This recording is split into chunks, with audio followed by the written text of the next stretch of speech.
Hello, everyone. Thank you for joining in today's POSIT Power session on how to get parents on campus and engaged. My name is Amanda Moss. I'm a former middle school principal turned team member at POSIT. Here at POSIT, we work with school leaders to really build strong community relationships on their campus, help them make informed decisions, and get better faster. Recently, we've actually had a lot of school leaders reach out to us and say, how do we get parents on campus? So I've compiled some tangible best practices for you all to try on your campus, and I hope that this session is helpful. There will be a lot of information in the next 15 minutes, but I've purposely planned to fit in as much as possible so you can get as much information in a short amount of time. As an educator, talking at people for 15 minutes is not my preference, but given the nature of this virtual meeting and being able to give you as much powerful and helpful information, we decided this was really the best method. So if you want to chat more with me, my email is down at the bottom. It's amanda@positbit.com, and I'm happy to brainstorm with you or talk about any of these tips from the session today. So our agenda, really, just like I said earlier, we're going to talk about top tips to get parents on campus, things that you can try tomorrow on your campus. So let's get started. Tip number one, how do you invite parents to campus currently? Do you send personalized invitations? Personalized invitations are actually a really powerful way to get parents to come to events. You could do this in a few ways. You could divide and conquer and ask each staff member to call or email about 3 to 5 parents. Really get them excited and make them feel like they are wanted at that event. If you don't want to put extra load on your teachers, you as the principal could call a few parent ambassadors that you know are really well connected to the parent community and have them start some kind of phone tree and make them feel like they are really wanted at the event. And 3, if you don't have time for either of those phone calls, mail merging personalized letters are actually a really great way to make parents feel like it's a little bit more personal. If you need help with mail merge, I'm more than happy to walk you through how to do that. And I also have some template example invitations that you can mail merge. So I'm happy to share that resource with you. So just email me. 2, asking for RSVPs. Asking for an RSVP can really help parents commit and decide to coming to an event on campus. It can also help you know what to expect in terms of turnout. You can have parents fill out a survey, or if you currently use POSIP, you could utilize your bonus question to ask for RSVPs from parents. If you want to get more data on why parents aren't coming to specific events, you could ask for a follow-up question if they respond no as to why, to get some information on that. 3, sending out invites in a variety of ways. This is probably something that you're already doing, but just really being cognizant about the many ways that you are disseminating information. So not all parents use social media, but some always read the newsletter, so make sure that you put it in both places. And then number 4, renorming with parents on open invitations. What things can parents always do with their student that they don't need an open invitation to come to campus for? It makes them feel more welcome coming to campus, and they can do it on their own schedule. So could they come to lunch with their student? Can they visit classrooms? Can they volunteer at a specific place every day? Things like that. Renorm with them. Find space in your upcoming newsletter to do that with them. Tip number 2 is around providing incentives for parents. So some parents might need a little bit of an extra push to come to campus. A few ways to do this. 1, providing childcare. You could provide childcare in a few ways, having volunteer administrators or staff members watch a kids room that takes very little planning, something like a movie room or a game room or open gym time, just so that parents can have some uninterrupted meeting time.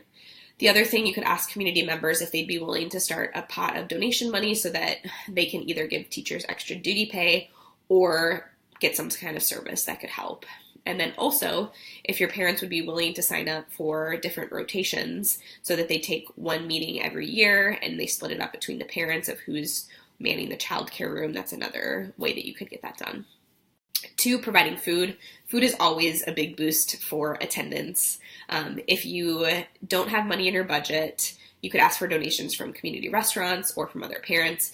But really, if you do have room in your budget, having food is a really easy way to get a lot of parents there, and it can help provide a meal for them. 3, awarding door prizes, asking from donations from community businesses or other parents.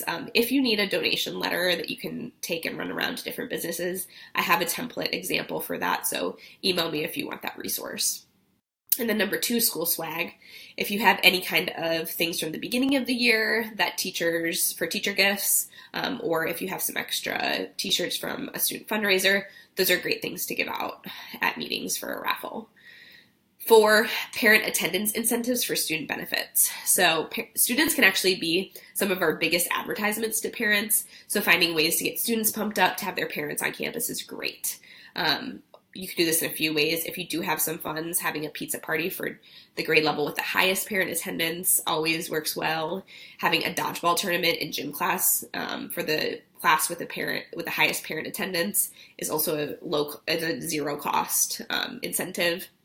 If you have a uniform policy, having a free jeans pass or a dress pass for a specific day is also a huge incentive for students.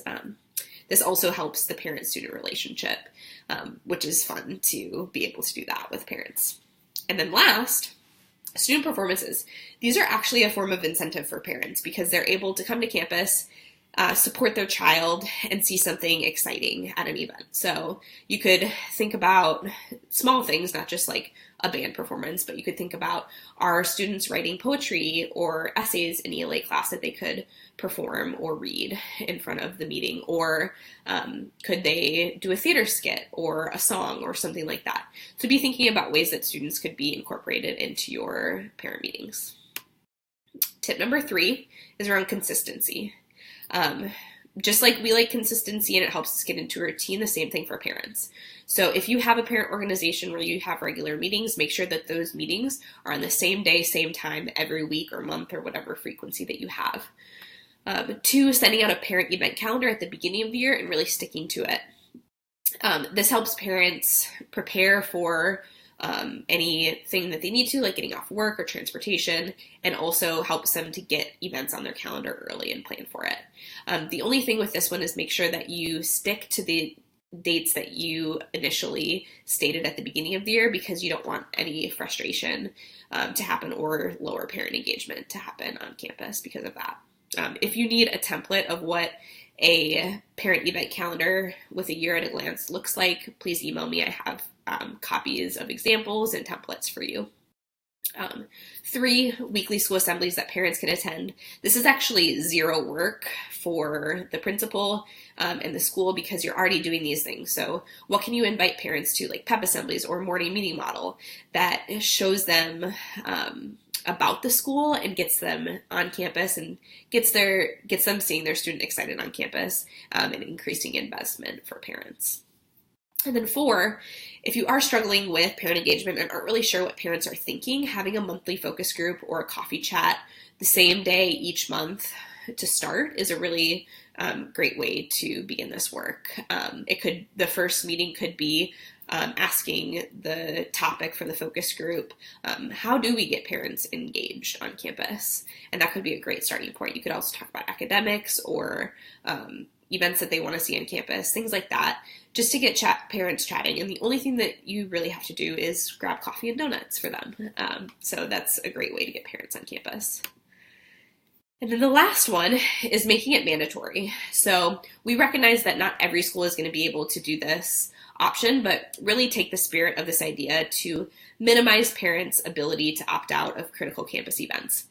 So some schools have mandatory report card nights where parents won't receive their report card until they come to campus to pick them up. There can be some pushback on this at first, but once parents understand the rationale and have done it a few times, it just becomes a normal part of campus and you see parents a lot more often on campus. And then 2, mandatory parent-teacher conferences for failing students or students in danger of failing. Make sure that you message this clearly to parents in advance so they know the expectation of them, and also make sure to follow up if they didn't make the first round of parent-teacher conferences. And if they're not able to come to campus, get creative with some things like doing a house visit, or if you're okay with FaceTiming or video meetings, make that happen. And the last tip number 5, having a variety of events. So this can really help You find out what your parents want to do and what they want to be engaged in on your campus. So I understand that planning these every school year takes a lot of time, and you might not have all of that time, but making it a priority for 1 year to really do all of these events and track attendance to see which events parents are coming to more frequently, and then only do those events coming up in the next year. So some things that I want to call out on this list. One, celebrations. If you do award ceremonies, sending out just a quick blurb or a quick invitation to parents whose students won an award is going to boost your attendance. So that could be, congratulations, your son or daughter is going to be winning an award at our award ceremony. Please come and support them and see them get their award, and parents will come. Informational events, number 4. This one is really good for parents because they're learning something on campus and it's an extra investment for them to be there. 5, cultural events. Planning Cultural Heritage Month events are something that parents really want to participate in and they want to attend. So figuring out ways to incorporate those into your event schedule is really important. And then another idea, if you have chaperones that are coming for a field trip, have a pre-meeting with them and do some engagement work with them because they're already going to be on campus.